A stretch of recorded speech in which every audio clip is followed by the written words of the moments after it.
I am a Bicolano doctor. Of course, nagtutubod ako pag makulog ang sa imong payo as nalulula ka. Baad na sibang ka.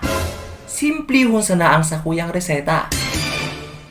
Liway sana. Okay ka na.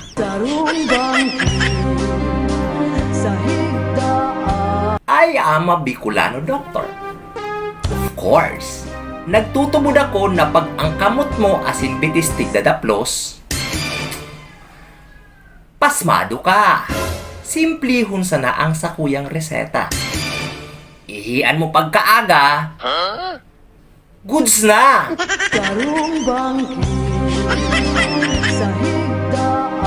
I am a Bicolano doctor. Of course, nagtutubod ako pag magatol ang sa imong kamot, may paabot na kwarta. Simplihon sana ang sakuyang reseta. Maghugas ti kamot, tabaka puruan, bakterya!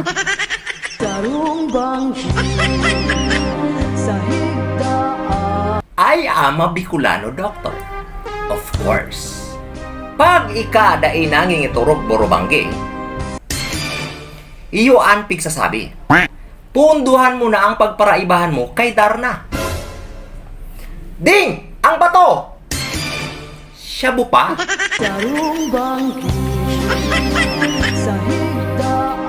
I am a Bicolano doctor. Of course, nagtutubod ako sa Tagalpo. Kung dai ka tigpapautang kang sa imong kapitbahay,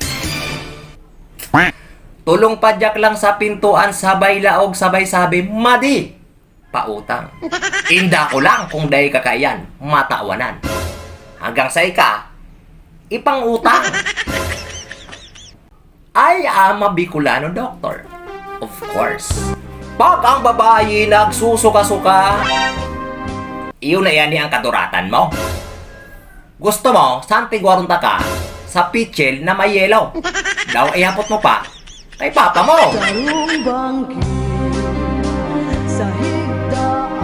I am a Bicolano doctor. Of course. Nagtutubod ako na yan ang mga demonyo na yan. Nakatago iyan sa natong, sakat nga, o sa apay. Dahil ka na naman nakasabay. Ihapot mo pa sa imong kapitbahay. Ako bang sa kulang matay, hindi ko pala. Etong kadikluman,